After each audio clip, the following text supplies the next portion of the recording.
Me dice, ¿quieres que la... Muy buenos días para todos. Los saludo con gusto. Soy la doctora Diana Echeverría Casellas, intensivista pediatra mexicana, y bueno, para mí es un gusto estar aquí en este foro de educación médica continua que llevan los alumnos del Diplomado de Cuidados Neurocríticos Pediátricos, avalado por la UNAM. Y en esta ocasión tenemos la participación de la doctora Mónica. Ella es de Guatemala. Es maravilloso tener pues participantes internacionales, y con tanta disponibilidad y tanta entrega de estudio. Entonces, para mí es un placer y un honor pues presentarles a la doctora Mónica, que yo quiero que ella se presente, que nos diga todo lo que, toda su trayectoria académica y todo lo maravilloso que ha hecho por la humanidad. Entonces, le cedo la palabra a la doctora Mónica, por favor. Mónica, adelante, el foro es tuyo y te escuchamos con atención. Muchas gracias. A ti, muchas gracias, Diana. Pues soy la doctora Mónica Rosales. Soy médico egresado de la Universidad de San Carlos de Guatemala, pediatra también avalado por esa universidad en uno de los hospitales de referencia en Guatemala, que es el Hospital General San Juan de Dios. Y además de eso, pues tengo el honor de compartir casa de estudio con la doctora Diana. Posteriormente tuve el honor de participar en el posgrado de cuidado intensivo pediátrico en el Hospital Infantil de México. Y actualmente me desempeño como docente universitaria en la Universidad de San Carlos, igual, en dos universidades privadas. Y pues también doy atención pediátrica en intensivo en varios de los hospitales privados del país, ¿verdad? Así es que, pues para mí es un honor, un gusto embarcarme en esta aventura académica con muchos de nuestros colegas ya conocidos y muy queridos. Y pues sin más, pues les quiero comentar, la doctora Diana, pues nos asignó dentro del proyecto pues la revisión de las medidas de neuroprotección en niños con trauma de cráneo. Tuve el gusto de observar la presentación de nuestro colega anterior, el doctor Carlos, ¿verdad?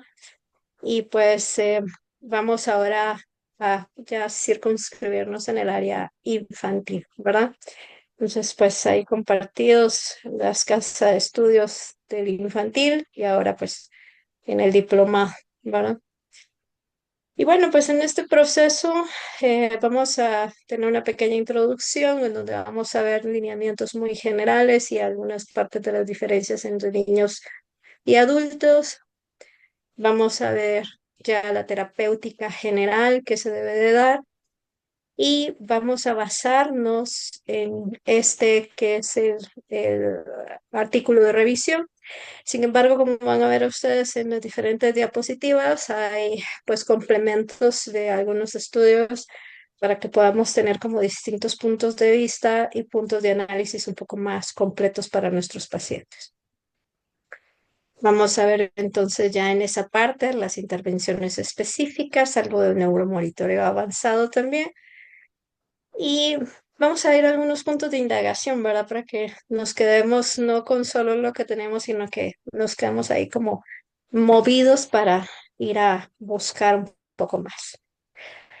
El trauma de cráneo, entrando ya en materia, ¿verdad? Se considera una epidemia silenciosa, porque realmente, pues muchos tendremos en nuestros puntos de epidemiología, pues es politrauma. Y claro, abarca el trauma de cráneo en muchas de las ocasiones, pero finalmente hay estudios que no me dan toda la información y siempre sabemos que puede existir un subregistro en todo lo que es la captación de datos de las diferentes patologías, ¿verdad? En este estudio que nos tocó revisar, nos mencionaban que en Estados Unidos hay 1,7 millones de personas al año que sufren traumas de cráneo. En Europa, 235 personas de 100.000, por cada 100.000 van a necesitar estar hospitalizadas por razón de un trauma de cráneo. Y el costo de la hospitalización en general asciende a más de 70 millones de dólares por año. Y bueno, Esta gráfica la tomé del artículo de Bass et al. Y se llama Monroe Kelly 4.0, ese es el nombre.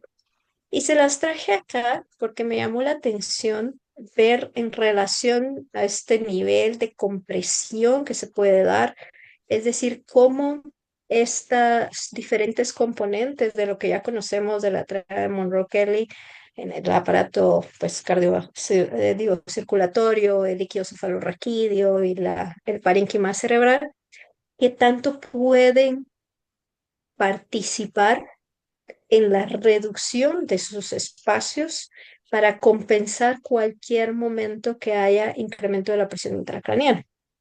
Veamos entonces que el área de la circulación arterial puede comprimirse en un 3%, el volumen venoso en un 7.5%, el que más puede comprimirse es obviamente el líquido cefalorraquídeo, que puede reducir su capacidad, su volumen, perdón, hasta el 10%. Y luego en el parénquima cerebral vamos a tener todo lo que es el área linfática, que va a ser la medición entre el componente intercelular e intracelular para poder regular estos volúmenes también. Entonces, pues vamos a tener diferentes juegos de presiones en esta cavidad. Recordemos que existe la curva de autorregulación y que tiene diferentes componentes que pueden modificarla, como la presión arterial, específicamente la presión arterial media, la PaO2 y la PCO2. Y solo quiero que traigan este concepto de regreso a su mente en este momento.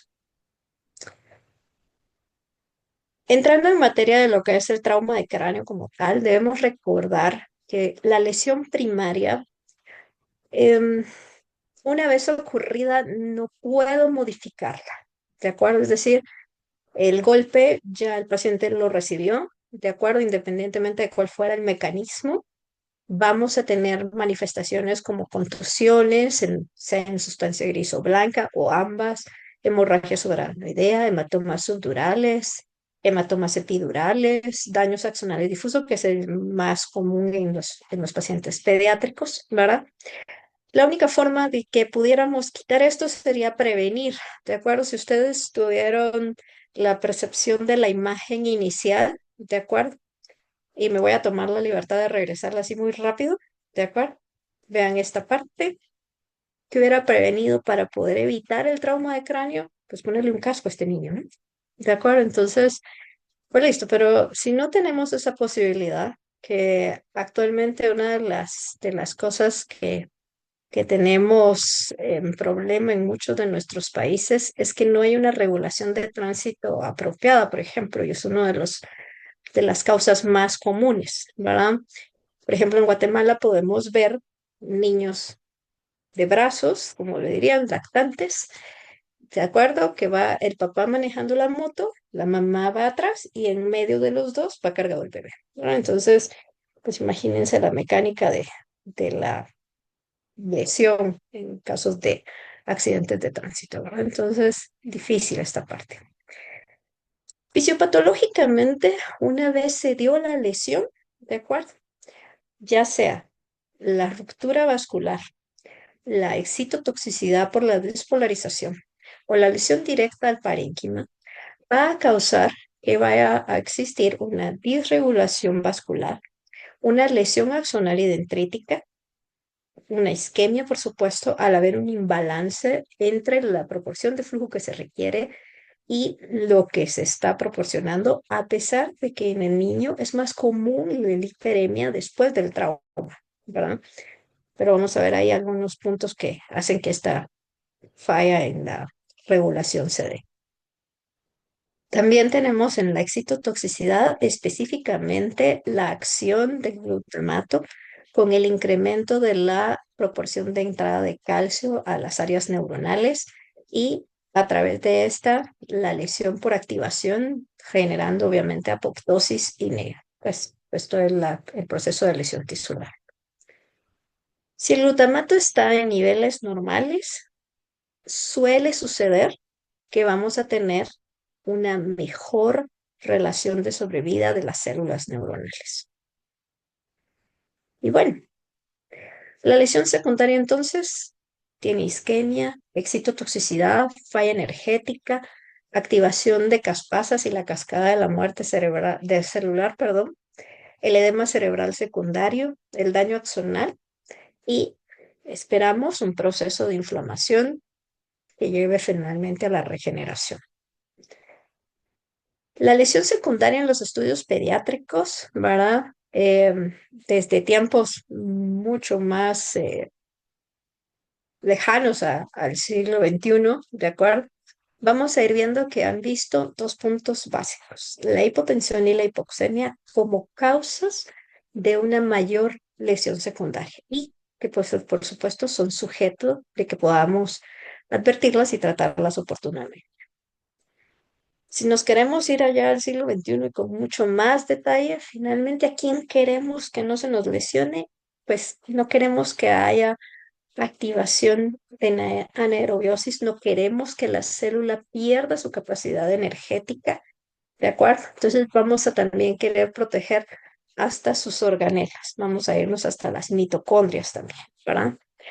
Cuando hay lesión celular, ¿de acuerdo? Hay activación incluso del citocromo C, que es una de las vías de reconocimiento de las caspasas para iniciar la apoptosis, ¿verdad? Entonces, hay ya algunos estudios en donde se pretende llegar a ser terapéutica hasta este nivel, ¿verdad? Entonces, hemos pasado de ver lo macro con la hipotensión y la hipoxemia hasta llegar a comprender lo micro en todo lo que es el trauma de cráneo. Y bueno, pues aquí ya nos dicen, ¿verdad? Vamos a tener eh, terapia dirigida a la patencia del espacio de la barrera hematoencefálica. Vamos a tratar de hacer una terapéutica antioxidante, ¿verdad? Hay distintos estudios experimentales ya en esa área. Pero bueno, finalmente, si quisiéramos resumir, la lesión secundaria va a ser derivada de tres puntos. La alteración en el flujo sanguíneo, que va a ser derivada de la alteración en la autorregulación, como vamos a ver más adelante, el incremento de la presión intracraniana y la lesión cerebral. Y también vamos a tener alteración en lo que es la disponibilidad de oxígeno, por lo macro de la hipoxia isquemia, también por la regulación de oxígeno, como vamos a ver más adelante, igual que la alteración en la microcirculación. Y por último, también va a derivarse de la inadecuada función energética, específicamente en la lesión mitocondrial que ya veíamos y en la utilización de glucosa. En la lesión secundaria, también vamos a deber de recordar que, pues, todos nos dicen, bueno, mire, no hay edema vasogénico. Pues el edema vasogénico es clásico, sí, de los pacientes con lesiones tumorales, pero también existe edema vasogénico en el paciente con trauma, ¿verdad? Y este estudio nos da una reflexión acerca de cómo podemos nosotros tener, o más bien dicho, tenemos que entender la mecánica de la lesión para utilizar adecuadamente fluidos, ¿verdad? Vamos a discutir esta parte un poco más adelante, pero pues para tenerlo como ya en el tintero, nos habla de la importancia del manejo de los cristaloides, la indicación del uso de las soluciones hipertónicas y también, por supuesto, de la relación con el incremento de mortalidad en los pacientes en quienes se utilizaron albúmina, ¿verdad? ¿Ok? Otro factor que también favorece la lesión secundaria es la hipertermia, ¿de acuerdo? Y pues por supuesto esto incrementa la lesión neuronal, perpetúa el proceso de la inflamación, mantiene el ciclo de la activación y liberación de citoquinas y esto finalmente me conlleva a la perpetuidad del estrés oxidativo, también a la liberación del glutamato, que ya vimos que es parte de la excitotoxicidad, ¿verdad? Y, por supuesto, mantiene la lesión de la barrera hematoencefálica con pues, la pérdida de uno de los factores de regulación del sistema nervioso central. Esta parte, pues ya tiene un poco más de detalle, de acuerdo, en relación a componentes más pequeños, como por ejemplo los factores inducibles de hipoxia, las proteínquinasa B, de acuerdo, el factor neurotrópico derivado cerebral, de acuerdo, y cómo el manejo apropiado de la oxemia en el paciente con trauma puede mantenerme valores normales y los extremos, tanto de hipoxia como hiperoxia, pues pueden incrementarme la producción de estos factores y favorecer entonces la perpetuidad de la lesión inflamatoria. Entonces, como vemos, el principio sustenta el tener la perpetuidad de la adecuada función mitocondrial, de la respuesta celular, de la respiración celular, de la producción de energía, el control de temperatura, el control de oxemia, el control de la presión arterial, ¿de acuerdo? El manejo apropiado de fluidos. Entonces, la misma lesión secundaria y sus principios fisiopatológicos me llevan a los puntos que debemos de continuar en el manejo. Y entonces, para saber qué debo de hacer, debo de estar monitorizando, ¿de acuerdo? Entonces, en relación a la hemodinamia, me dice, ok, hemodinamia, ve y monitoriza presión arterial, presión intracraneal, si es factible, presión de perfusión cerebral, flujo sanguíneo cerebral y ve los índices de autorregulación. En oxigenación, manejan, pues por supuesto, la oxigenación arterial, la saturación del bulbo de la yugular, que por favor ahí lo vamos a dejar en un momentito para ver las pros y contras, ¿de acuerdo? La propia tensión tisular de oxígeno a nivel cerebral y, pues por supuesto, ya desde el punto de vista del metabolismo, a través de microdiálisis, el consumo de glucosa a nivel cerebral. Entonces, todo esto me dice, ok, tengo una sombrilla de problemas, tengo una base de monitoreo para ir guiando mis decisiones y de ahí surge el monitoreo multimodal.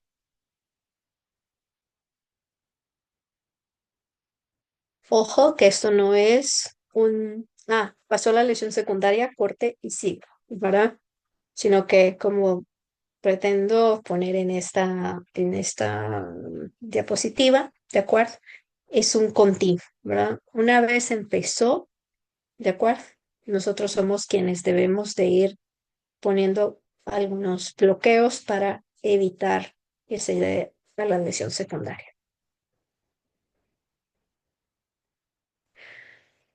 ¿Qué diferencia hay entonces entre la mecánica de nuestros colegas de adultos y nosotros?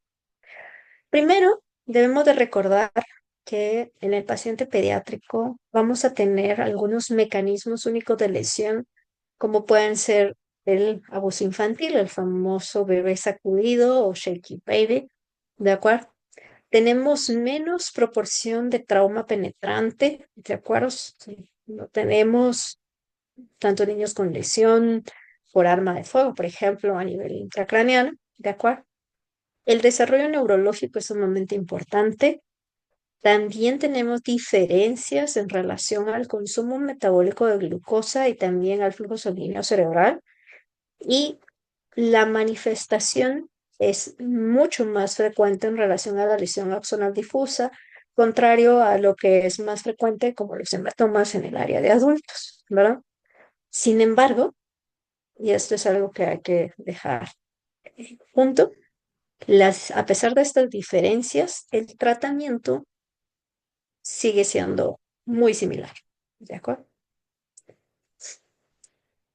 Por ejemplo, la presión intracraneal va a tener valores distintos que pueden ir desde 1.5, perdón, a 6, contrario al de 10 a 15 que puede tener el adulto, eso es en niños a término, ¿de acuerdo? Y vean entonces cómo en base a esos cambios, ¿de acuerdo? el artículo que nos toca revisar nos dice, bueno, ok, vaya también graduando su presión de perfusión, ¿verdad? Entonces, la meta de presión de perfusión en el niño no es igual por edad, ¿de acuerdo? No es un estándar como si pudiera hacerlo en el paciente adulto. Y recordemos que si la presión de perfusión está más elevada, al contrario de favorecer, incrementa el continuo que habíamos visto desde el edema citotóxico hacia el edema vasogénico, ¿verdad? Entonces hace que haya más edema vasogénico. En la edad, pues claro, aquí este es un cuadro, ¿de acuerdo? En donde se van dando los distintos puntos de desarrollo biológico a nivel cerebral. Recordemos que al momento del nacimiento nuestro cerebro no es un órgano ya terminado, ¿de acuerdo? Entonces, además de ir viendo los diferentes puntos, ¿de acuerdo? Tenemos, además de tener todos los datos biológicos, debemos recordar en qué momento está la lesión, ¿no? Entonces, no es lo mismo el que tengamos un trauma de cráneo en un paciente de 8 años, a que lo tengamos en un paciente de 1 año o que lo tengamos en un paciente de 2 meses, ¿verdad? Entonces, también las diferentes bases biológicas de desarrollo en nuestros pacientes hacen que la atención y el seguimiento deba de ser diferente o adaptado a las necesidades. Les había mencionado también que tenemos distintos valores de consumo, entonces, pues aquí les pongo en relación a cómo está el flujo sanguíneo cerebral, ¿verdad? Cómo está el consumo de glucosa, ¿de acuerdo? Que es variable en relación a cómo va la edad incrementándose en el eje de las X.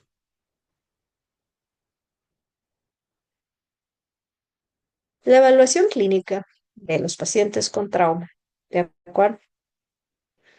Pues este es un extra, un plus de esto, ¿de acuerdo?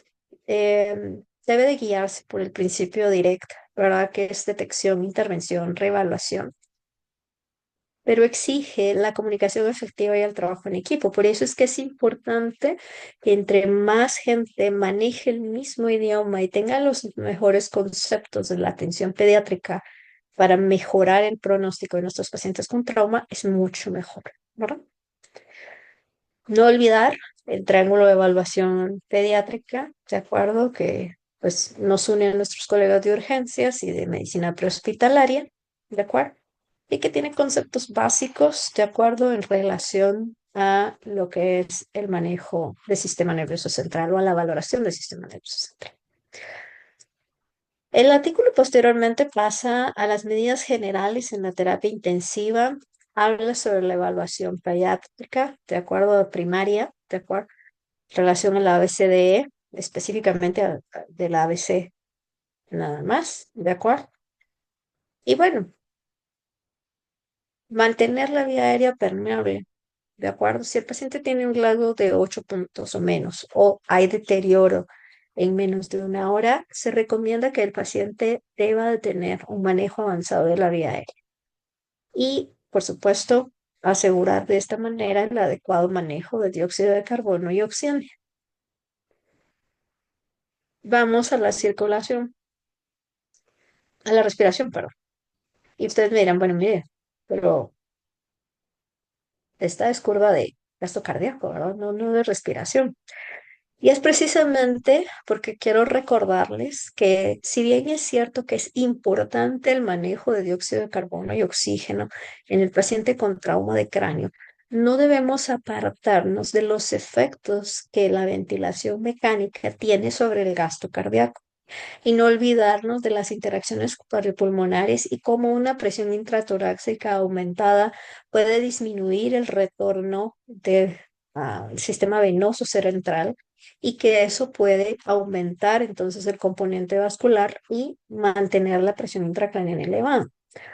Por supuesto, la interacción cardiopulmonar en relación al manejo de dióxido de carbono también es importante, ¿de acuerdo?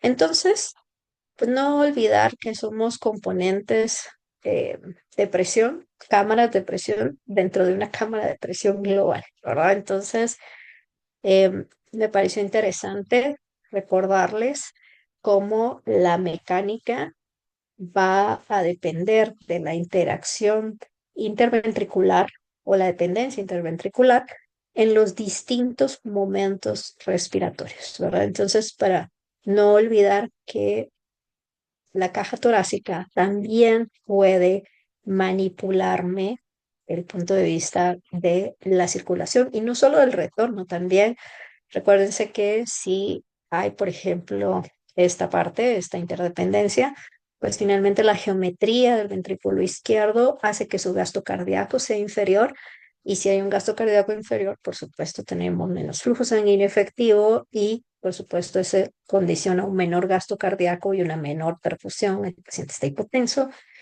y la perfusión cerebral no es buena, ¿verdad? Entonces, recordar que tenemos que tomar en cuenta estas interacciones. Entonces, ya no es solamente el tener esta curva, ¿de acuerdo? Con estos componentes, sino comprender que vamos a ver un punto más fisiológico en general.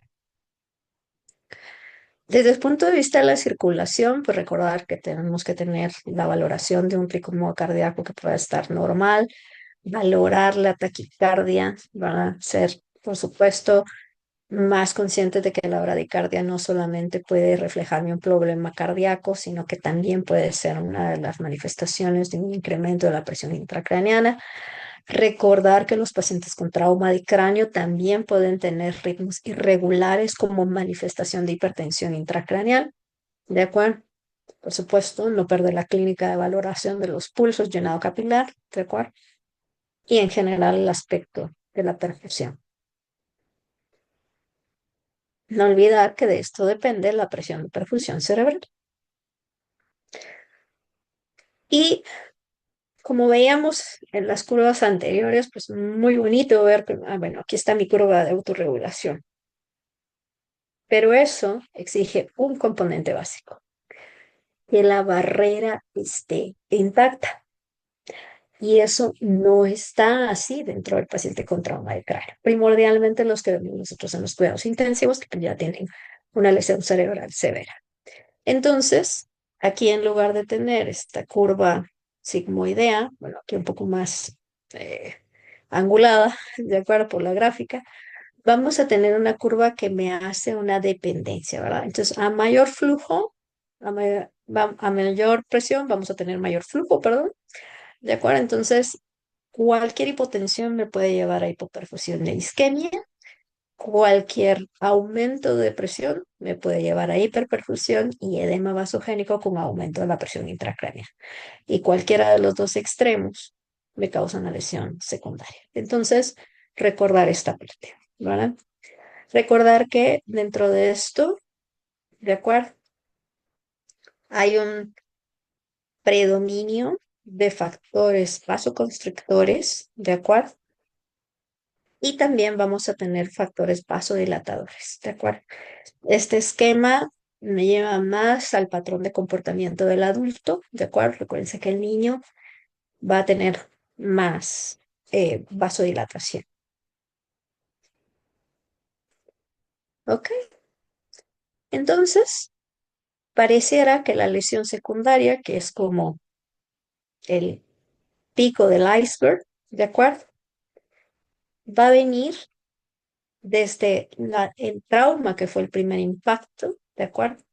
A esa alteración, a esa falta de acople entre la demanda y el suministro de energía, a esa inadecuada respuesta de flujo, ¿de acuerdo? Y a ese retardo en la recuperación. Entonces, que desde esa base hasta ese vértice, nosotros tenemos distintos puntos en donde podemos bloquear esa progresión o minimizar su proceso.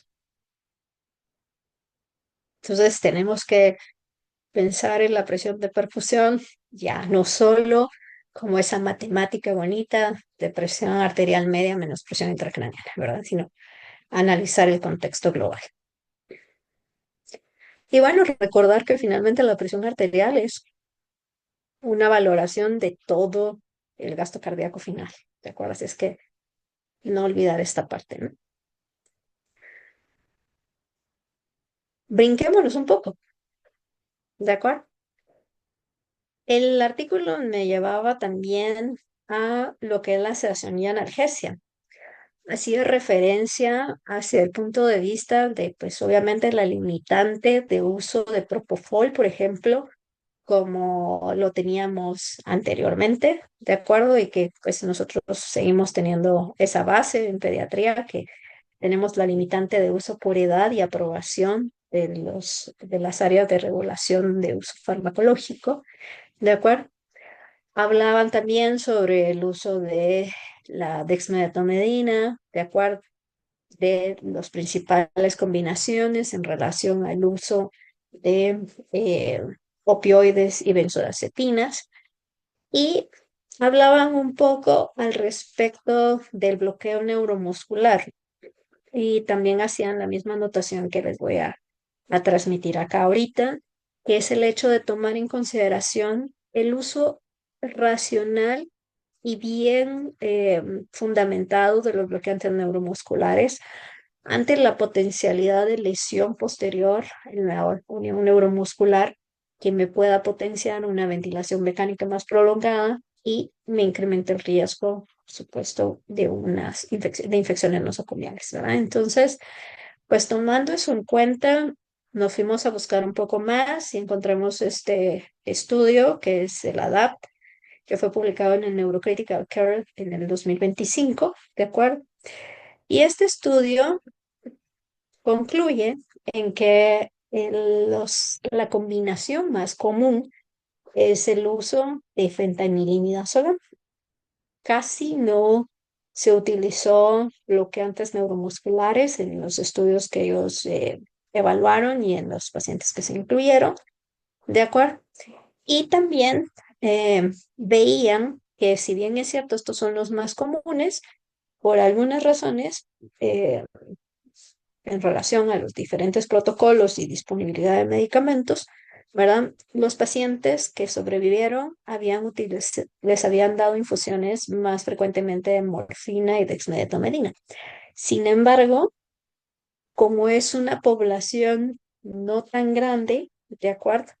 Y por algunas debilidades metodológicas del estudio en relación a, pues, a las proporciones, no se puede como extrapolar y ellos mismos lo aceptan como una debilidad, ¿verdad? Que esto debe ser un estudio que tenga una mayor varianza en relación a pacientes y a estudio y a centros que estén incluidos. Entonces, esto es como lo más reciente en relación a sedación y analgesia. Y bueno, otra vez nos trajimos la gráfica que habíamos visto para no tenerlas que regresar otra vez en la presentación. Y mencionándonos entonces que pues tenemos la presencia del edema citotóxico, ¿verdad? Y vamos a tener pues el uso de sustancias o de fluidos, más bien dicho, que se recomiendan que sean isotónicos, ¿de acuerdo? Y que sean isotónicos y en la mayoría de las revisiones, incluyendo este estudio publicado por Siaka y colaboradores en el Clinical Medicine de 2025 también, de acuerdo, ellos mencionaban dos primordialmente, o sea, la solución Harman y la solución salina isotónica, ¿de acuerdo?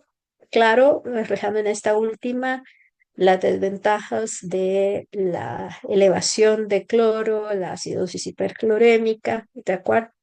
Em, pues obviamente eso como parte también del componente de la lesión neuronal, que pues ya al tener un mayor edema en las terminales de los astrocitos, ¿de acuerdo? Suelen tener compromiso en la microvasculatura a nivel neuronal y pues que esto también me causa una lesión o una liberación mayor de metabolitos e iones, ¿de acuerdo? Entonces, pues todo el equilibrio intra-extracelular iónico está perdido en ese momento a nivel del sistema nervioso central y por las diferentes mediaciones, tanto químicas como físicas y de neurotransmisores, pues se incrementa todo lo que es el edema desde el punto de vista vasogénico.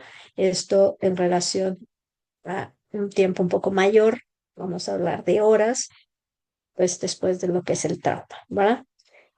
Todo esto finalmente vuelve a regresar y se vuelve un círculo vicioso, ¿verdad? Porque obviamente las zonas de penumbra, como se le conocen, ¿de acuerdo?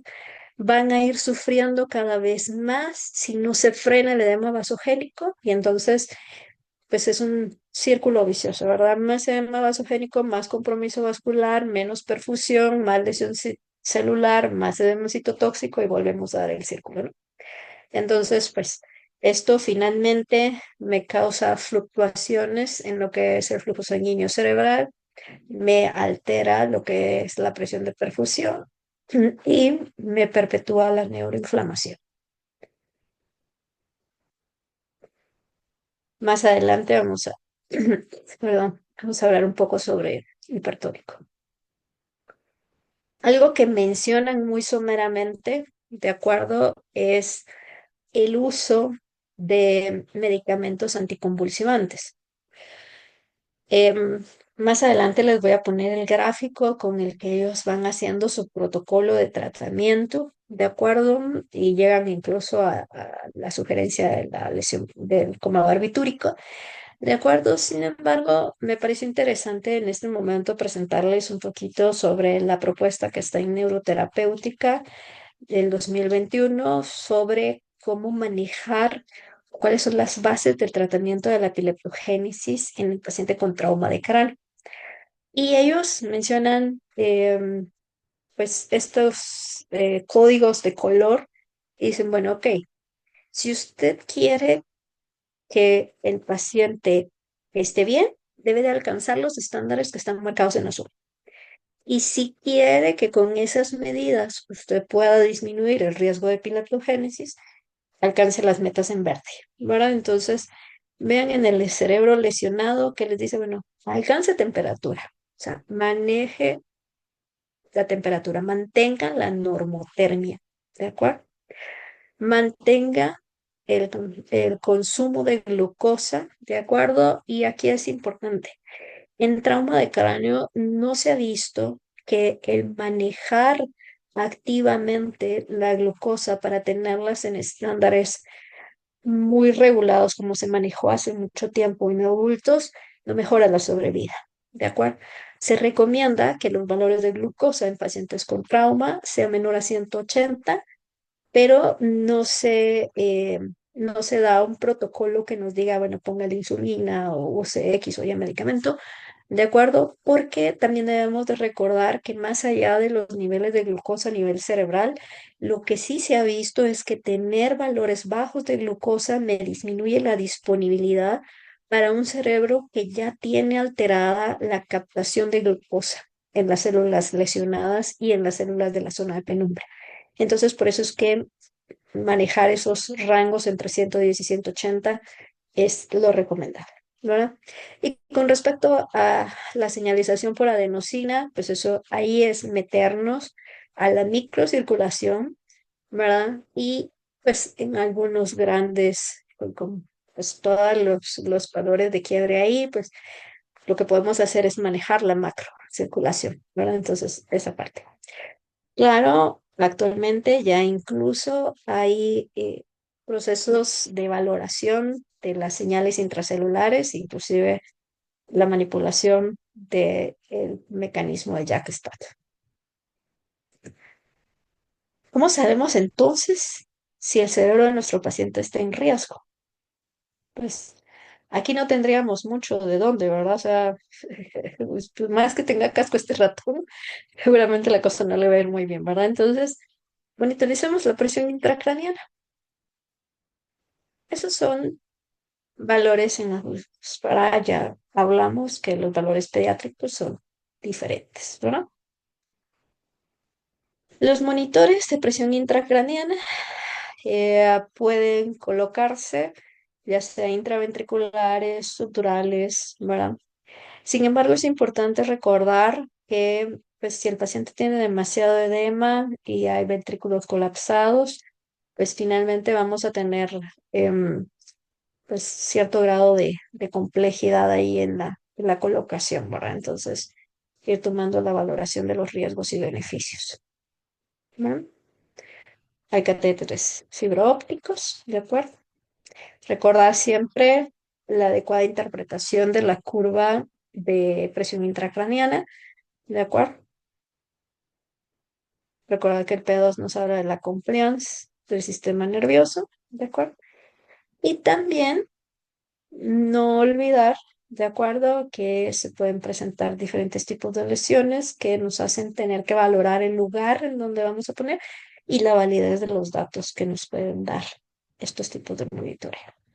Y pues, recordar, un principio básico es que si el paciente tiene deterioro, uno debe de pensar que un estudio de imagen es pertinente para descartar cualquier proceso que requiera atención neuroquirúrgica. Ya lo vamos a ver en un ratito. Los valores normales de la interpretación de la saturación del bulbo de la yugular está en 55 a 70. De acuerdo, sin embargo, por la dificultad en relación a la colocación, es un poco difícil y no se tiene tanta experiencia en el paciente pediátrico como potencialmente si pudiéramos tener en un área del adulto.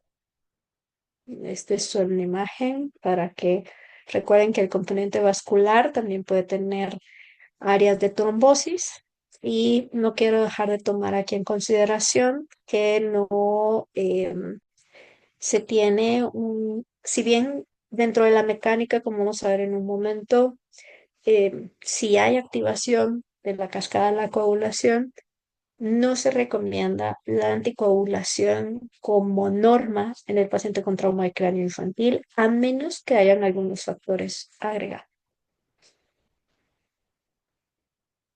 También la valoración, por supuesto, como ya hablaba nuestro colega el doctor Carlos, de la pupilometría y pues esto también tenemos claro, pudiéramos ver esta área de papiledema y pues estimar si hay lesión vascular y demás.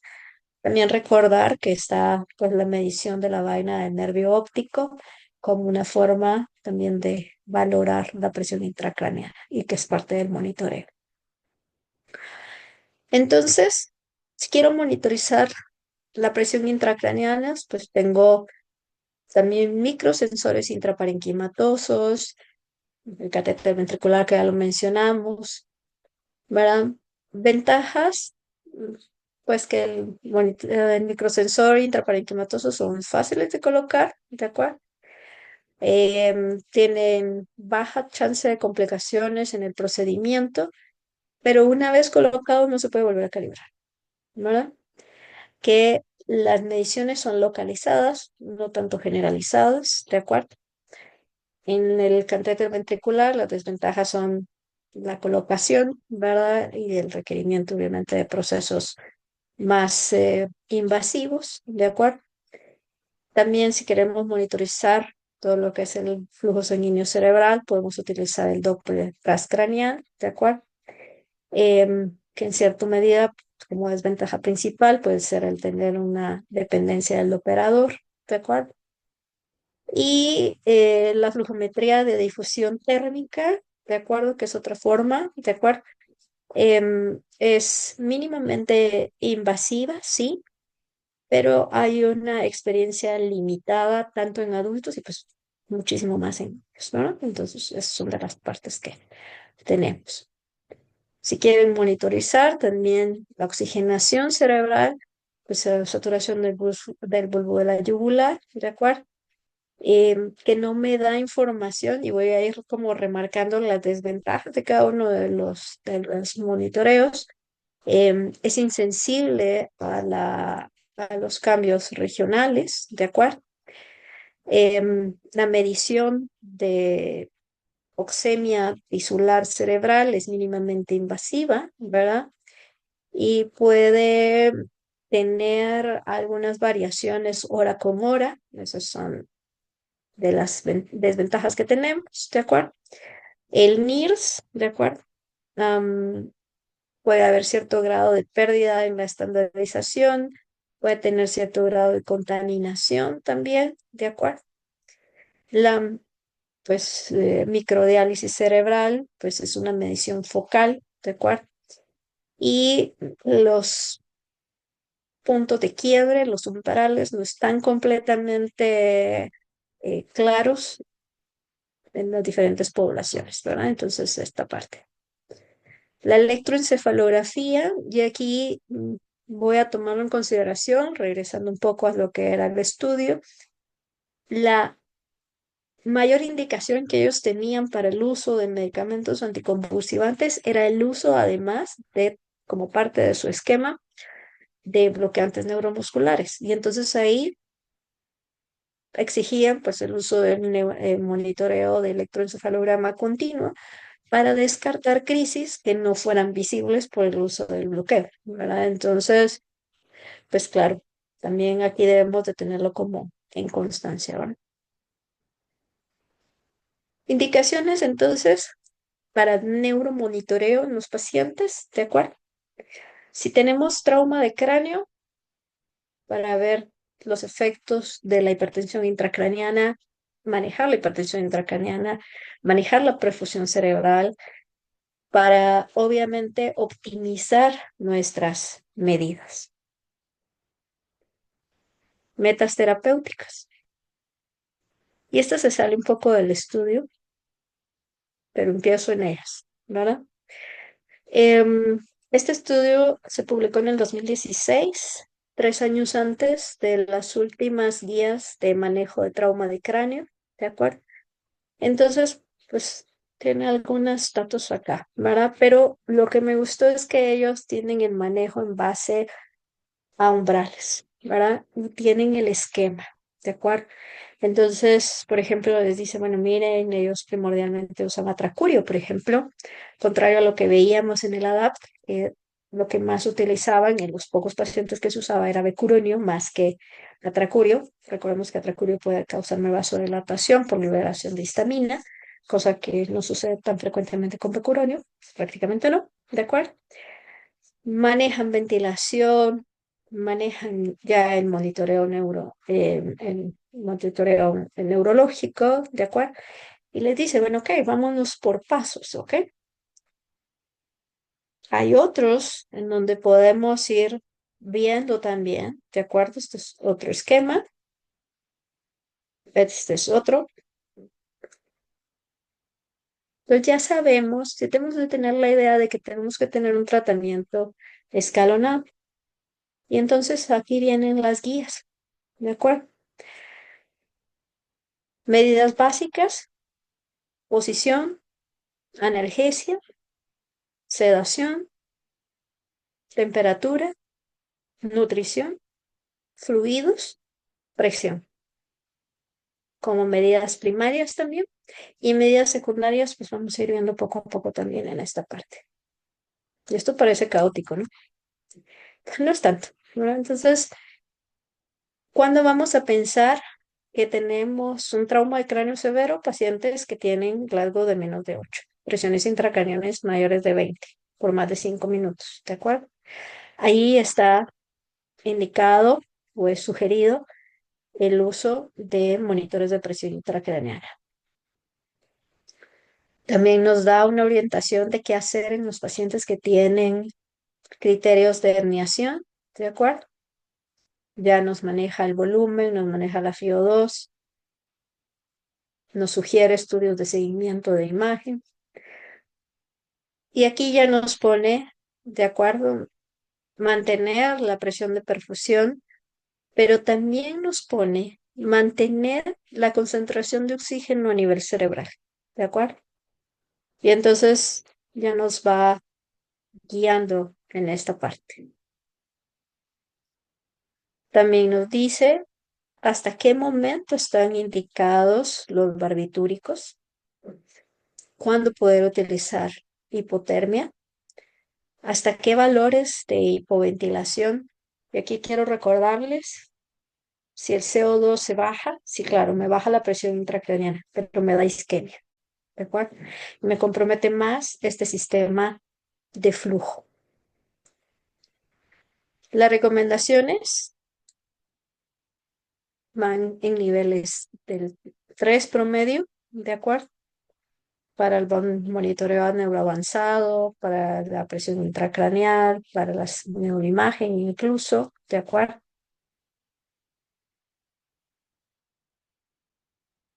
Manejo de la presión intracraneal, si el paciente tiene más de 20 milímetros de mercurio, ¿de acuerdo? La presión de perfusión se recomienda 40, ya vimos ahí, 40-50, si son pacientes más grandes, de 8 años. La terapia hiperosmolar, ¿verdad? El estudio hacía referencia en relación a la variación de concentraciones que podía ir en algunos centros desde 1,7 hasta 29. Em, pero la verdad es que es una concentración bien alta, ¿de acuerdo? En general, ellos comentaban que utilizaban valores menores al 3%, ¿de acuerdo? En volúmenes de 12 por kilo, ¿verdad? Entonces, actualmente el más estudiado es la salina hipertónica al 3%, ¿de acuerdo? El límite de sodio debe estar abajo de 160, arriba de 160. Solo se ha visto que incrementa más el rango de morbilidad y mortalidad del paciente, ¿de acuerdo? Debemos de estar muy juiciosos en relación al monitoreo del sodio por, obviamente, la presencia de tanto de cerebro perdedor de sal, secreción inapropiada de hormona antidiurética o diabetes insípida, que se pueden presentar cualquiera de las tres en los pacientes con trauma, ¿verdad? Entonces, para tener esa parte. Los analgésicos, pues igual nos da un monitoreo en relación a el uso primordialmente de opioides y benzodiazepinas. Nos dice, ok, el drenaje, básicamente cuando tenemos eventos de terminación, ¿de acuerdo? La profilaxis, ¿de acuerdo? Ah, solo si el paciente está con la presencia de las convulsiones, ¿de acuerdo? Las metas de ventilación, y aquí es un poco importante también recordar que como el paciente dispara un proceso inflamatorio y una respuesta inflamatoria sistémica puede asociar un SDRA. Entonces, también debemos de tener en consideración la combinación de esos dos. Nutrición. La inmunonutrición no ha demostrado mayor cosa, pero sí el inicio temprano de el suplemento nutricional para disminuir la catabolia. Bueno, esteroides, cero, no está indicado. Aunque ahí les voy a poner ahí unos puntitos de volver a analizar esa parte, ¿eh? Pero por el momento no está avalado el uso. ¿De acuerdo? Aquí les recuerdo, ¿verdad? Entonces, el CO2 de 28 a 34, idealmente 33 a 37, ¿de acuerdo?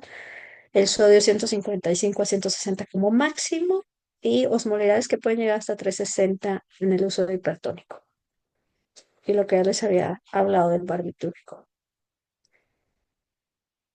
Y, ok, las descompresiones quirúrgicas, ¿de acuerdo? Pues tienen mucho tiempo de estarnos acompañando, de pues ser útiles, ¿de acuerdo? Pero es una decisión que debe ser tomada de forma conjunta, ¿de acuerdo? No es una terapéutica de primera línea, ¿de acuerdo? Y debe ser valorada en relación a los riesgos-beneficios, ¿de acuerdo? La hipotermia, este estudio es 2003, ¿verdad? No está generalmente aceptado. Hay un estudio más reciente, este análisis de sombría, este análisis umbrella, ¿de acuerdo? Y que nos dice, ¿verdad? Que no está totalmente validado, igual que como lo dicen las guías, y eso es porque a veces el paciente tiene uso conjunto de barbitúricos, el límite de temperatura no es el mismo en todos los estudios, los rangos de recalentamiento tampoco lo son, ¿de acuerdo? Ni tampoco la metodología de enfriamiento, ¿verdad? Entonces, no es extrapolable para todos, o sea, la validez externa de los estudios no es muy buena, entonces por eso es que no puede considerarse como un estándar ya de manejo, ¿verdad? Que es una de las cosas importantes. ¿Hay un poco más de problemas? Sí. El monitoreo avanzado, pues claro, puede sonar muy bonito. O por ejemplo, este es un paciente que fue manejado su control de glicemia a través de microdiálisis cerebral, entonces evaluaba la glicemia, que es la línea oscura, ¿verdad? Y el consumo metabólico de glucosa a nivel cerebral, ¿de acuerdo? Y en base a eso decidía qué concentración de glucosa le daban a nivel sérico, ¿verdad? Entonces, para mantener esa paridad, ¿de acuerdo? Que va siendo ese margen entre 0,8 y 1, ¿de acuerdo? Por supuesto, también podemos tener este bonito, ¿verdad?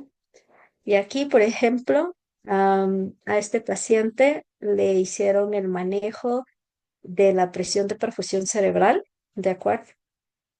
A través de mantener una constancia, ¿de acuerdo?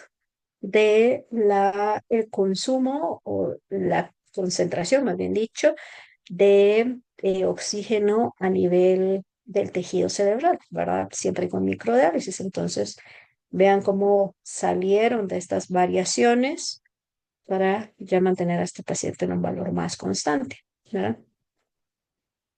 Claro, podríamos hacerlos así, ¿de acuerdo? Pero ahora a la terapéutica, ¿de acuerdo? Es recordar que la hipoxia cerebral se determina como la presión de oxígeno a nivel cerebral menor de 20 milímetros de mercurio, que es lo primero que tengo que evaluar, la presión intracraneal. Si está elevada, tratarla. También voy a tener que adaptar la sedación si el paciente tuviera pues despertares, ¿de acuerdo? Si no mejora con eso, puedo hacer el test de reactividad de presión de perfusión, recordándome de mi alteración en la autorregulación, y entonces puedo subir la presión arterial media, más o menos 10 milímetros de mercurio, con infusión de vasopresores como norepinefrina. Checo mi relación de PaO2 FiO2, el Kirby-Opafi, ¿de acuerdo? Y valorar la concordancia o la presencia, perdón, de lesión pulmonar aguda, titular entonces el PEP y ajustar los parámetros de ventilador. Y no olvidar también los valores de hemoglobina. Para la mayoría seguimos rigiéndonos por la regulación o la mayor restricción, perdón, en relación a las transfusiones, pero siempre debemos de titularla en relación al órgano que queremos proteger, que en este caso es a nivel cerebral. Aún hay más problemitas. ¿De acuerdo? La comunicación. ¿De acuerdo? La neuroprotección inicia desde una buena comunicación con las personas que hicieron la primera atención, los médicos de urgencia y nosotros en intensivo. Cómo cachar, cómo capturar a ese paciente, ¿de acuerdo? Y determinar en aquellos pacientes de alto riesgo. Y este es un protocolo para que vean que no solo nosotros nos preocupamos, también los médicos de urgencias se preocupan en relación a también hacer un proceso escalonado de atención. Entonces acudámonos un poquito, como que vamos a tener nosotros el trauma, veamos todos los puntos de vista y no olviden que somos inmunológicamente activos en todas partes, incluyendo el sistema nervioso. Entonces, muy a grosso modo, recordar que la respuesta inmune innata está presente a nivel de lo que es el sistema nervioso central, ¿de acuerdo? Que cualquier situación de lesión me va a producir los famosos DAMS, los patrones moleculares asociados al daño, que pueden ser vistos por las células de la respuesta innata y activar finalmente la vía de la lesión celular programada, la muerte celular programada a través de las caspasas y también la vía del complemento. Que, por supuesto, entre más perpetuemos el daño, más perpetuemos el proceso inflamatorio. También ya vienen las células presentadoras de antígeno, ¿de acuerdo? Y es muy interesante leer este artículo en relación a la respuesta inmunológica al trauma, ¿de acuerdo? Y ver cómo cada uno de los factores o cada una de las células va a ir produciendo sus inmunomoduladores. Y pues obviamente perpetuando el ciclo inflamatorio, tanto a nivel regional como sistémico, ¿verdad? De las más involucradas, el factor de necrosis tumoral alfa, la interleucina 1B y la interleucina 6. En global, sea por una contusión meningia, una lesión axonal o una lesión cerebrovascular, va a haber producción de DAMPs. Esto va a activar la microglia, va a activar el complemento, va a activar los ostrocitos y puede activar la coagulación, perpetuar el edema y la inflamación, pero también de una manera regulada puede llevar a la reparación del tejido, ¿verdad? Entonces, por supuesto, perdida la barrera hematoencefálica, también va para afuera todo este abanico de reactantes, ¿verdad? Y se perpetúa y se generaliza la respuesta inmune, ¿verdad? Entonces, la inmunomodulación después del trauma de cráneo es uno de los artículos que les quiero dejar ahí para como chispita, ¿verdad? Aquí incluso eh, lo relacionan, ¿de acuerdo? Con vean qué sucede después del trauma de cráneo con cada una de las células, ¿de acuerdo? Finalmente, la respuesta inflamatoria se altera, puede llegar a el famoso proceso de inmunoparálisis, ¿de acuerdo? Y favorecer entonces las infecciones nosocomiales. Entonces, parar el proceso inflamatorio es importante. Si lo quieren hacer todavía más grande, ¿de acuerdo? Entremos al nervio vago también, ¿de acuerdo? Este va a ir a tener comunicación a través de diferentes neuronas, ¿de acuerdo? Y puede haber activación y liberación de beta 2 adrenérgicos, ¿de acuerdo? En las células TCD4 y bloquear el proceso antiinflamatorio, ¿verdad? Entonces, también esa parte. Este es otro que me pareció importante, interesante traérselos, ¿verdad? Como tanto el sistema simpático como el parasimpático van a tener efecto final sobre la producción de factor nuclear kappa beta y la perpetuidad de la lesión neuronal y también cómo se produce la parálisis del eje hipotálamo, hipófisis suprarrenal. De hecho, hay algunos estudios sobre la respuesta de la hipófisis anterior al trauma, ¿verdad? Y cómo debemos de darle seguimiento. O sea, no olviden medirle ahí sus valores de cortisol y de pensar que no solo el sepsis se puede dar, la insuficiencia suprarrenal relativa también un paciente con trauma al cráneo puede presentarla, ¿verdad? Sin necesariamente tener la asociación de ambos. Ya casi. Esta, ¿qué quiero? ¿Por qué les traigo esta escala? Lo que quiero con toda esta parte, desde el diagnóstico, la comunicación, la base fisiopatológica, el neuromonitoreo, el tratamiento escalonado, el análisis fisiopatológico global, ¿de acuerdo? Es que el paciente tenga la menos cantidad de lesión y de deterioro cognitivo. Eso es lo que se quiere. eh, Como dice la doctora Diana, vamos a salvar neuronas en la infancia, ¿no? Entonces, esta escala de Raskin lo que mide es el nivel de falla en la habilidad, en lo que se vuelve dependiente un paciente después del trauma. Y entonces aquí nos abre el espacio a la rehabilitación, ¿de acuerdo?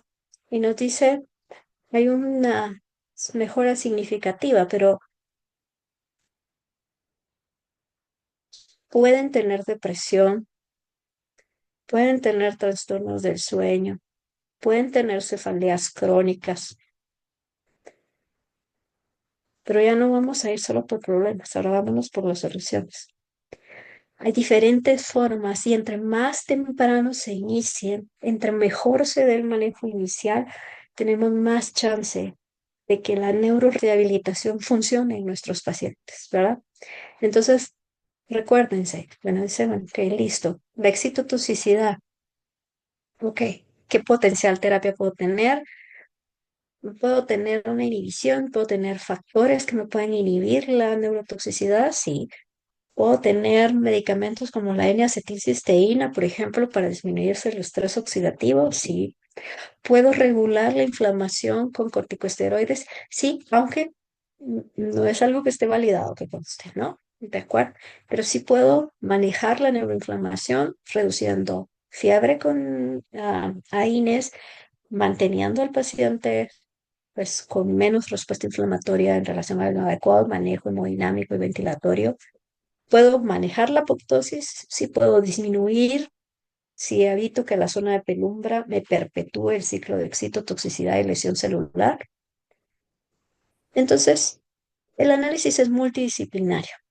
Pueden haber intervenciones cognitivas, pueden haber ayudas tecnológicas, puede haber terapia física, terapia ocupacional, por supuesto, ¿de acuerdo? Pero en el paciente pediátrico, cosas que podemos tener también y debemos de tener como reto es justamente regresar a ese desarrollo, a ese crecimiento y desarrollo, al diagnóstico, los retos en el diagnóstico por la dificultad verbal, por ejemplo, ¿de acuerdo? Al impacto familiar y social, a las necesidades de rehabilitación y a que el paciente va a requerir un monitoreo mayor, ¿de acuerdo? Entonces, pues con esto, pues quedo a su orden en relación a los comentarios o dudas que puedan presentar. Espero pues haber ahondado el tema de manera apropiada. Esperamos sus comentarios. Muchas gracias. Muchas gracias, Mónica. Muy bonita clase. Estuvo muy completa. Además, ahondaste en más literatura, o sea, no te quedaste con el artículo que, bueno, propiamente nos tocaba desarrollar y creciste la información y la transformaste de una manera muy sencilla para todo el auditorio. Yo te quiero dar las gracias y felicitarte por tu clase. Si hay en el auditorio alguna pregunta, ahora es buen momento para hacer la doctora, a la doctora Mónica. A ver, vamos a revisar chats. Em, Te agradecen desde luego. No tenemos por ahora preguntas. Platicando del tema, Mónica, ¿qué inquietudes te surgieron al leer esto? Cuéntame. Ok, inquietud. Yo creo que una de las cosas es que finalmente seguimos requiriendo estudios más hacia la población pediátrica, o sea, seguimos teniendo como el amparo de nuestros colegas de adultos que pues obviamente en cierta medida pueden tener mayor libertad en relación al estudio y demás. Acuerdo que pues finalmente nosotros debemos pasar a sentimiento, consentimiento y demás. Entonces creo que el proceso de investigación debe de ser mejor. Hay algunos puntos que todavía sabemos teóricamente cómo poderlos mejorar, pero aún no ha pasado esa medicina desde el concepto biológico a la medicina ya translacional y la aplicación, ¿de acuerdo? Una parte muy interesante sería esa modulación del estrés oxidativo, ¿verdad? Entonces me quedó el aspecto inmunológico, de veras lo traté de solo pasar una miradita por ahí, pero si uno se pone a leer toda la parte de la lesión y la activación inmunológica, pero embargante. Yo quedé así como, ay, voy a bajar más artículos de esto. Entonces yo creo que las oportunidades de investigación, pues la respuesta inmunológica, ¿de acuerdo? Cómo trasladar toda esa carga académica conceptual a un manejo no solo escalonado y a lo macro, como pues hasta el momento podemos hacerlo, sino un poco más guiado por la fisiopatología que lleva al trauma. Creo que esos son como los puntos que me dejaron más entusiasmada. Bueno, pues quiero decirte que tienes toda la razón. O sea, si hay algo que tenemos como área de oportunidad es empezar a escribir guías y recomendaciones pediátricas, porque la información sí se ha escrito desde hace muchos años, pero el nivel que requerimos de entendimiento ya es un nivel muy alto y se tienen que empezar a escribir pues lo que nuestros médicos y nosotros mismos necesitamos. Entonces, esto va a ser una oportunidad para que se empiece a generar ese tipo de información y como es un diplomado internacional, pues claro que se puede prestar para hacer estudios interinstitucionales. La verdad es que es muy, muy necesario. Este, yo quiero dejarte algo. Tocaste temas muy importantes, muy, muy importantes. O sea, toda el abordaje inicial y el seguimiento. Generalmente uno se queda con la idea como que de las primeras 72 horas, ¿no?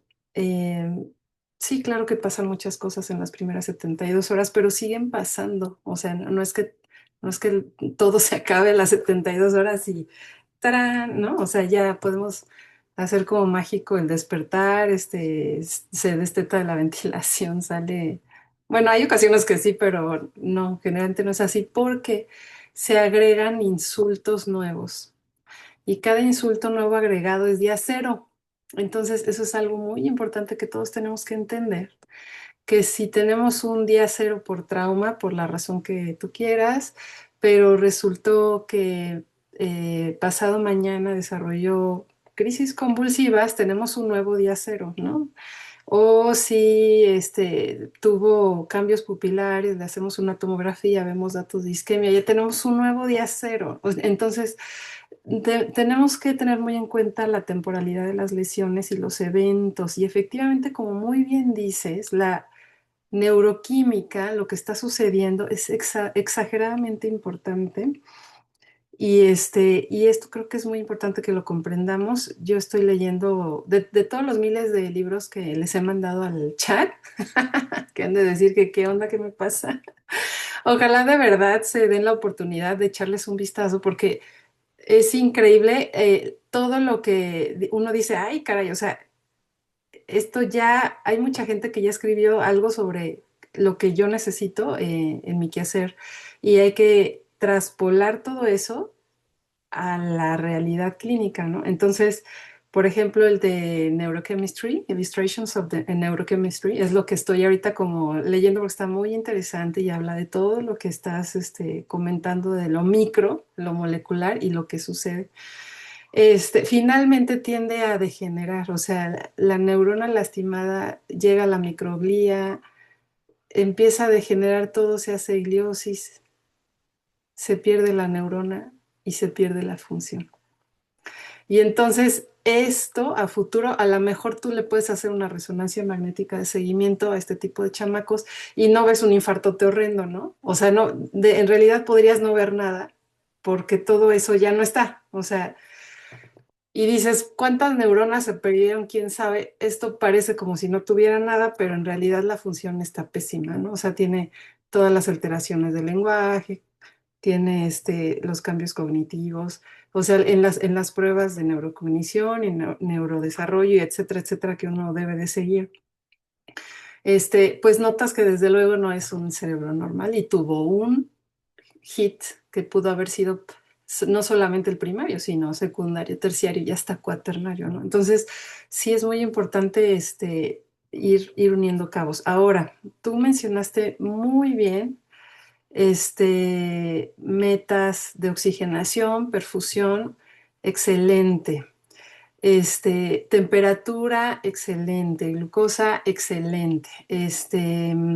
Sí quiero hacer mucho hincapié en términos de temperatura, si bien el tema de la hipotermia se puede sacar todavía mucho jugo y sobre todo los artículos más recientes, ya los iremos viendo, ¿no? Conforme vaya pasando el año, pero sí hay mucho que decir en o sea, en cada rubro o sea, hay mucho que decir. Y lo que yo te quiero dejar a ti,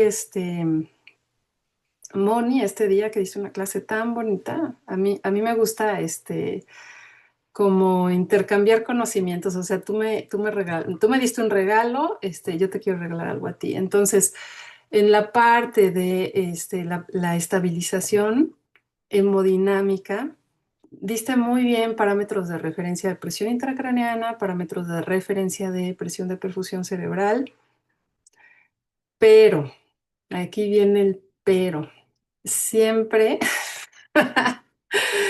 Esto no puede ser receta de cocina de que nos quedemos tranquilos, ¿no? O sea, la recomendación en sí ya te dice que entre 40 y 50, a mí me da un poco de temor esos parámetros, pero bueno, eso es lo que viene en la guía, ¿no? Efectivamente, eso es lo último que te da de recomendaciones pediátricas, que tengas la presión de perfusión cerebral entre 40 y 50, más de 40 cuando son chiquititos y más en 50 cuando no son tan chiquitos y más tirándole para 60, cuando son más grandotes, ¿no? Más o menos así te dicen las guías.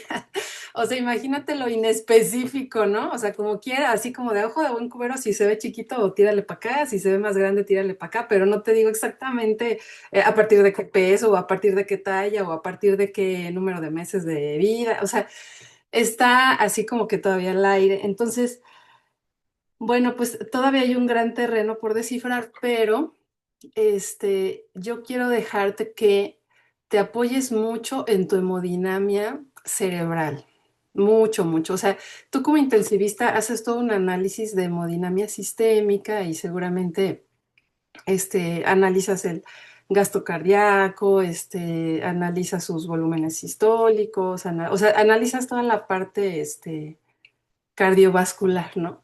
Pero aquí, o sea, lo maravilloso de este mundo es que tú empiezas a orientar tu pensamiento a que tu hemodinamia te tiene que funcionar para tu neurona, ¿no? O sea, ya no piensas en que ya cumplí mis metas hemodinámicas porque ya tiene su TA en la percentila 50, vamos a pensar, ¿no? O sea, o ya logré gastos urinarios normales, o ya logré que bajar el lactato, o sea, eso nos funciona muy bien como intensivistas, quizás parámetros sistémicos, pero nosotros ya tenemos que pensar en el cerebro. Entonces tenemos que hacer el análisis de la hemodinamia cerebral y cómo están nuestros flujos, nuestras resistencias en base o en comparación con nuestra hemodinamia sistémica, porque te puedes encontrar la sorpresa que determinada hemodinamia, aunque cumpla tus metas sugeridas, no te da para una buena perfusión cerebral, ¿no? Y entonces, ¿cómo te vas a dar cuenta? Pues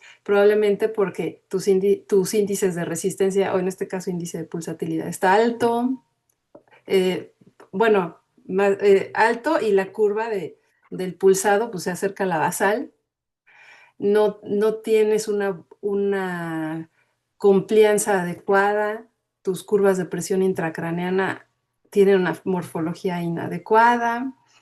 Este, mm, si llegas en algún momento a tener la oportunidad de un neuromonitoreo más agresivo, o más completo, no necesariamente tiene que ser agresivo el monitoreo, no quiero que se queden todos con esa idea. Hay neuromonitoreo que es de tipo invasivo y hay neuromonitoreo que es de tipo no invasivo. Entonces, a lo mejor tú cuentas con un monitoreo de oxigenación tipo NIRS. Ese es un no invasivo. Entonces, claro que te sirve de guía porque tú, al menos de manera regional, estás analizando el consumo de oxígeno y eso te ayuda, sí. Entonces, o a lo mejor tú llegas a la conclusión de que le quieres sacar un índice de extracción de oxígeno cerebral utilizando un monitoreo invasivo de la oxigenación cerebral regional, como sería un bulbo en la yugular. O sea, tú ya en este abanico de posibilidades, porque tú tienes un gran abanico de posibilidades de neuromonitoreo, tú vas a decidir qué te funciona más, qué te genera menos problema para el paciente, qué está más indicado en la patología que tú tienes y qué es lo que más te va a ayudar para la adquisición de metas, que la meta final es la preservación de la neurona, ¿no? Entonces, particularmente de todo esto que te estoy platicando, es muy importante el análisis, o sea, como intensivistas neurocríticos que nos acostumbremos a analizar la autorregulación cerebral vascular, porque de eso dependen muchas cosas, porque así como sabemos muy bien que el hipoflujo cerebral te causa problema, hipoflujo, ¿no? Si no le llega a suficiente aporte al cerebro, seguramente vas a tener déficit energético, entras en la crisis, toda la cascada que ya nos comentaste muy bien y que termina en muerte neuronal y pues pérdida de la función de la zona específica, ¿no? Entonces,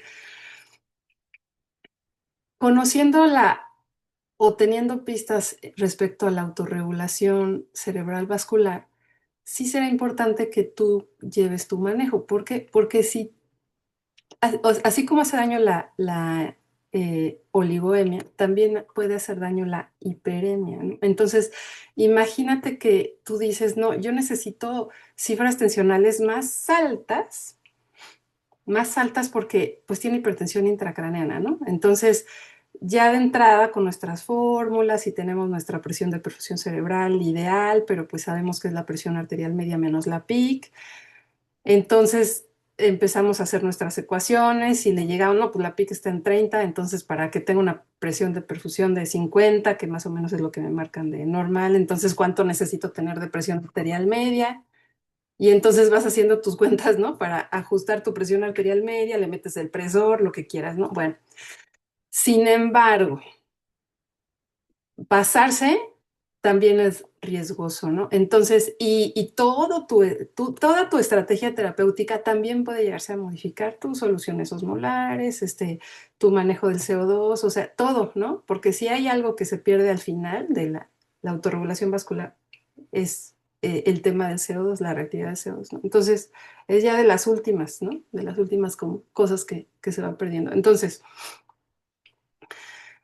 darle una presión arterial media alta a un cerebro con autorregulación vascular perdida y es que llegue el flujo de trancazo. Y efectivamente, como ya mencionaste, el edema se incrementa, ¿no? Entonces, ese tipo de detalles son los que generalmente hacen que en lugar de ayudar perjudiquemos, ¿no? Por eso tenemos que ser muy cuidadosos en los movimientos que hacemos y en el análisis de todos nuestros elementos de neuromonitoreo. Entonces, de manera muy sencilla, porque hay varias maneras de identificar la autorregulación cerebral vascular. Entonces, te voy a platicar la manera más sencilla en este momento. La manera más sencilla es efectivamente la prueba del vasopresor. La prueba de vasopresor es lo que tú acabas de comentar, es decir, generalmente usamos norepinefrina y vemos qué pasa, ¿no? ¿Qué quiere decir con esto? Generalmente se sube un 20% tu presión arterial, pero ya lo debes de tener monitorizado con presión arterial invasiva, porque estos son cambios muy rápidos. Entonces ves tu curva de presión arterial invasiva, su sistólica, su diastólica, su media y su curva, ¿no? Siempre analizamos curvas. De todas las cosas que tenemos monitorizadas, tenemos que analizar las curvas. Entonces, haces tu prueba de vasopresor, inicias, o a lo mejor si ya tienes este vasopresor, incrementas un poco y ves qué pasa con tu presión arterial. Y ves qué pasa con tu presión intracraneana. Entonces, si se suben a la par, porque en teoría, cuando se conserva la autorregulación, se mantiene tu flujo cerebral constante a pesar de los cambios en tu presión arterial. De hecho, tu curva que pusiste muy bien que habitualmente usamos las imágenes de adultos, efectivamente, que es tus rangos son de 50 a 150 de media, o sea, es como tu rango donde la autorregulación controla muy bien las cifras de presión arterial. Que esto es tiene muchos vertientes, pero bueno, vamos a usar las que ya están en los libros, ¿no? Entonces, manteniéndote en ese rango de presión, si tú subes tu presión arterial, ya no regula el flujo, ¿no? Ese efecto vasomotor. Y por el otro lado, si tienes menos de esa presión arterial, tampoco puede lograr la vasodilatación suficiente para que llegue el flujo, ¿no? O sea, bajan sus resistencias. Entonces, aquí el tema es, ¿qué es lo que pasa cuando tú haces el reto depresor? Eleva la presión arterial, pero la PIC, ¿cómo es el comportamiento de la presión intracraneana? Si se pierde la autorregulación vascular, se incrementa a la par que la presión arterial sistémica. Y lo contrario es exactamente lo mismo. Baja la presión arterial y baja la presión intracraneal a la par. O sea, si tuviera autorregulación, acá está una y la otra puede subir un poco, puede bajar un poco, pero no te va a afectar profundamente tu medición, ¿no? de presión intracraneal. Esa es una manera como rápida a pie de cama, ¿no? Con todo tu monitoreo puesto. Porque necesitas monitoreo de presión intracraneana también. El ideal es intraventricular. Entonces, creo que sí es bueno tenerlo en mente porque tenemos que ir evolucionando como intensivistas, primero a generar todo el neuromonitoreo necesario, que todavía no es ampliamente utilizado en Latinoamérica. No sé si tú tengas oportunidad de monitorizar invasivo la presión intracraneana. Generalmente echan mano de los cambios en el Doppler, duplex, pulsado, ¿no? Y evalúan la pulsatilidad y evalúan el índice de Shosnika para hacer la conversión. Pero no sé si tengas la oportunidad de tener mediciones de presión intracraneana invasivas, pero teniendo esto, pues hay que utilizarlo. O sea, yo lo que siempre les recomiendo es no duden en utilizar todos los elementos factibles de neuromonitorización en paciente grave, porque el cerebro es tan silencioso que no nos dice cuando se está poniendo mal, solo nos avisa cuando ya se murió. O sea, ya cuando el daño es irreversible. Entonces, esa es mi aportación para ti este día. Espero que te haya servido el comentario. Yo te quiero dar las gracias. Me pareció súper linda tu clase y tenemos aquí unos comentarios. Déjame leértelos. Este, mm,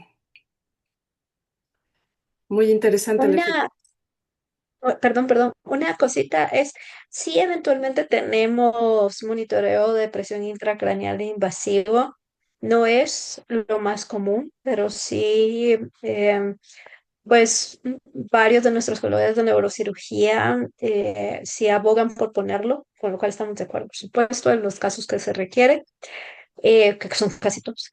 De ahí lo otro es que reforzar lo que tú me comentabas, que en efecto en el artículo mencionaban, mire, si ustedes tienen una alteración en el flujo, nuestra meta no es ir y pegarle la subida a la presión arterial media para alcanzar, como ir correteando la presión intracraneana, sino al contrario, ver por qué esa presión intracraneana se subió y tomar las medidas consecuentes, ¿verdad? Entonces, sí, esas dos partes. Y gracias por el aporte, sí. Y ahora te escucho, perdón que te interrumpa.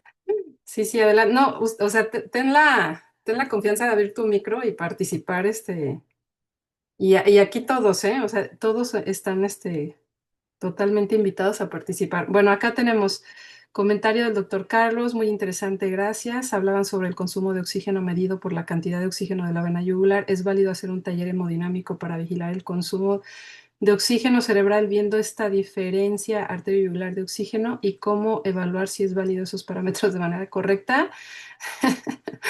Sí, bueno, el doctor Carlos, súper curioso de esto, la verdad es que me encanta. Gracias, Carlos. Él nos da muy buenos puntos de vista y me gusta mucho porque él es pediatra que está en el área de urgencias pediátricas del hospital. Entonces, para mí es como una muy buena guía de lo que necesito como ir formando para llevar a nuestros pediatras y fortalecerlos, ¿no? Porque pues hay que crecer, nuestros hospitales se tienen que formar, ¿no? Para que todos vayamos como equipo hablando como en el mismo idioma. No sé si quieras contestarle tú la duda, Moni, o quieres que yo dé algún comentario. Pues creo que ambas. Primero, gracias, Carlos, por la pregunta, compleja, por cierto. Eh, Gracias por, eso fue como un boomerang, ahora me regresó para irlo a revisar. La verdad es que no encontré una data donde el taller hemodinámico se hiciera en pediatría y hubiera valores como para la adecuada interpretación.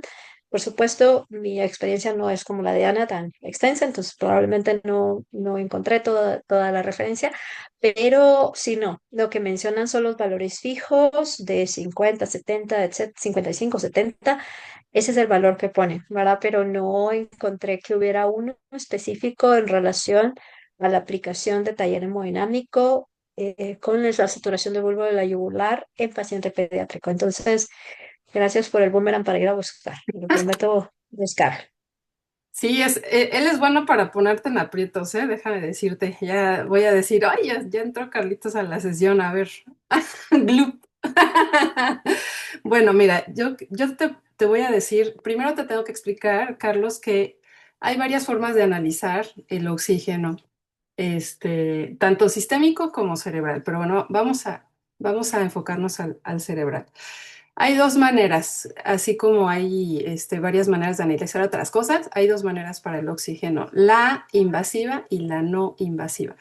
¿Cuál es la invasiva, Carlos, a nivel cerebral? Algo que se llama PTIO2, es decir, presión tisular de oxígeno cerebral. ¿Y cómo se mide? Bueno, pues así como hay un catéter que mide la presión intracraneana, también hay un catéter que mide la presión tisular de oxígeno cerebral. Entonces, hay un catéter que, bueno, la idea no es hacer comercial, ¿no? Pero en lo personal a mí me gusta uno que es de tecnología alemana y pues voy a hacer todo lo posible para traerlo al hospital. Esa es una buena noticia para nosotros. Ojalá pronto pueda suceder esto, meter pues la solicitud de compra y cosas así. Pero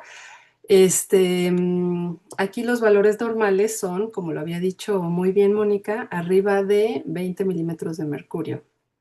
En las guías de manejo médico para trauma, que también comentó Moni, efectivamente te sugieren, o sea, Moni presentó perfecto las guías. La mayoría de las sugerencias son nivel 3. O sea, imagínate, estamos en una necesidad urgente de hacer estudios multicéntricos que generen la suficiente cantidad de pacientes que aumenten el nivel de evidencia. Entonces, prácticamente casi todas las recomendaciones, salvo dos o tres, ahorita no las tengo así perfectamente memorizadas, pero casi todas las recomendaciones son nivel 3. Entonces, las recomendaciones respecto a la presión tisular de oxígeno en niños te dice que te recomiendan que esté arriba de 10 milímetros de mercurio, pero pues quién sabe, o sea, a ver, ¿no? O sea, a ver en estudios posteriores. Entonces, ya de entrada, ahí estamos muy por debajo o estamos a la mitad de lo que se supondría que es lo normal en presión tisular de oxígeno cerebral. Entonces, imagínate, o sea, ahí todavía hay una gran área de oportunidad porque habrá que demostrar, pues, cómo se comportan cada patología en particular, pero para eso, primero lo que tenemos que hacer, pues, es lograr que los centros midan la presión de tisular de oxígeno cerebral, ¿no? Y eso, pues, todavía, pues, sale de nuestras fronteras, ¿no? Y también del otro lado del charco. Pero, pues, hay que seguir en el camino y hacer los esfuerzos. ¿De qué otra manera puedes tú medirlo? Quedamos que de una manera, otra manera no, perdón, invasiva de medir a nivel regional, porque esto es local, ¿eh? Presión tisular de oxígeno cerebral es un catéter que mide un área determinada. Entonces es local, la medición es local, que pues lo que tratas es rescatar un área de penumbra, ¿no? Porque esa es la que es, digamos, potencialmente salvable. La medición, que es regional, o sea, es decir, te abarca un poquito más, eso lo logras con el NIRS. Y el NIRS es un tipo de medición no invasiva. ¿Por qué? Porque se mide, tienes tus sensores que se pueden poner acá en la frente y eso a través del infrarrojo es algo parecido a lo que pasa con la saturación, ¿no? Que le pones un estímulo luminoso al dedito y te pone en el monitor una saturación sistémica. El NIRS te mide por infrarrojo la concentración de oxígeno, ¿no? En una porción regional, o sea, tampoco es una, no, o sea, no creas que porque midas la bandita aquí, ya te mide todo el cerebro, o sea, es una porción que más o menos abarca 3 centímetros por debajo de donde pusiste tu sensor de NIRS. Y esto, o sea, no solamente sirve para la cabeza, o sea, puedes incluso para otras aplicaciones ponerlo para que te mida la oxigenación, por ejemplo, si tú quieres funcionalidad renal, bueno, pues lo pones en el área donde te ocupa, ¿no? Para saber cómo está la oxigenación regional. Ya no está localizada como la presión tisular de oxígeno, pero más regional, ¿no? Y más regional todavía, eso es en la saturación del bulbo a la yugular, que como sabes es un catéter que se pone en el cuello y va a el bulbo de la yugular, ¿no? Entonces, eso como es el drenaje de un hemisferio, si lo pones del lado derecho, pues es el hemisferio derecho, y si lo pones del lado izquierdo, pues es el hemisferio izquierdo. Ahí tú tienes que valorar muy bien qué es lo que quieres buscar, porque si tú dices, lo pongo del lado de la lesión, pero pues ya la lesión ya es un infarto así absoluto, dices, ¿de verdad me sirve ponerlo del lado de la lesión, que ya no es rescatable, ya está todo mal? ¿O me sirve del lado que puede sufrir, ¿no? Entonces lo que quiero es cuidarle el área que está entre azul y buenas noches, ¿no? O las áreas de penumbra. O sea, ahí tú tienes que decidir como varias cosas, ¿no? Generalmente se pone a un lado, nada más. O sea, no, no, la idea no es obstruir los dos drenajes, hemisféricos, ¿no? O derecho o izquierdo. Bueno. Y sí, efectivamente sí puedes hacer un taller hemodinámico cerebral utilizando la gasometría que tú saques de la saturación venosa del bulbo a la yugular. Entonces tú haces la comparativa de tu gasometría arterial con tu gasometría del bulbo de la yugular y haces una diferencia arterio-yugular de oxígeno. Entonces haces el ejercicio, ves el comportamiento y la evolución. Este, mm, Hay que analizar pues cada patología, ¿no? Porque aquí es factible que sucedan varias cosas de acuerdo al comportamiento de la lesión particular, ¿no? Entonces, pues sí, eso se puede platicar, ¿no? Pero bueno, espero que esto te haya, pues aclarado un poco, ¿no? Espero que haya sido, fructífera la respuesta. Y también nos comenta, he leído de adaptógenos naturales sobre neuroprotección. Se los comparto para su análisis y punto de vista. Fíjate que sí, este, apenas lo último que leí sobre la protección neuronal está muy interesante porque todo lo que nos presentan es así como evita el daño secundario, ¿no? Y el primario, ya, o sea, ya perdiste la neurona con daño primario, ya no hay forma de rescatarla. Todo tu tratamiento es enfocándote en daño secundario. Ahorita hay estudios que están, pues en modelo animal, ¿no? Hay muchos estudios en ratitas entonces, generan el modelo de patología determinada que necesitan estudiar y el comportamiento cerebral. Y después, pues obviamente se sacrifican y se hace el análisis histopatológico. Entonces, hay estudios dirigidos al comportamiento mitocondrial, porque la mitocondria, o sea, aquí la lesión deriva pues de la carencia de oxígeno, o sea, que no llega el suplemento a nivel mitocondrial, no puede generar la cadena respiratoria y por lo tanto, pues radicales libres y lo que sigue, pues es apoptosis, más o menos así de manera rápida, ¿no? Entonces, obviamente hay como muchísimas cosas en medio, pero la ubiquinona la probaron en esta fase de lesión de la cadena respiratoria y descubrieron que efectivamente tenía un efecto neuroprotector que evitaba la apoptosis post lesión. Pero bueno, hay todavía mucho terreno en la investigación. Todavía no sale como tal un medicamento que diga, ya tienes lesión neuronal y ponle esto como para que aguante y no se muera. O sea, a las neuronas bajo lesión primaria, ¿no? Entonces, pero sí, sí hay un rubro y un área de oportunidad ahí. Lo de la glucosa y la neuroglucopenia es súper importante, ya la tocaremos más adelante, pero también es algo muy importante que tocar porque finalmente es otro sustrato cerebral. Y ay, ¿qué más iba a comentar? Ah, lo de el reto de hemoglobina. En general las guías te dicen que sigas como que tus mismos umbrales de hemoglobina como si fuera un paciente crítico general, ¿no? Pero yo creo que también eso es un área muy grande de oportunidad. También hay, o sea, todavía los estudios están todavía muy verdes, están en animalitos. Y hay uno particularmente que me interesó mucho, que a ver cómo va creciendo esto, y es respecto al uso de eritropoyetina en ratas con lesión y cómo les ayuda a que no tengan esa pérdida tan brutal de este tejido nervioso, ¿no? Entonces, la verdad es que digo, bueno, pues, o sea, pues claro que podría ser factible utilizarla, pero todavía no salta el estudio, o sea, ahorita todavía está en modelo animal, todavía no saltamos al punto clínico, pero pues creo que podemos investigar la manera y proponerlo, ¿no?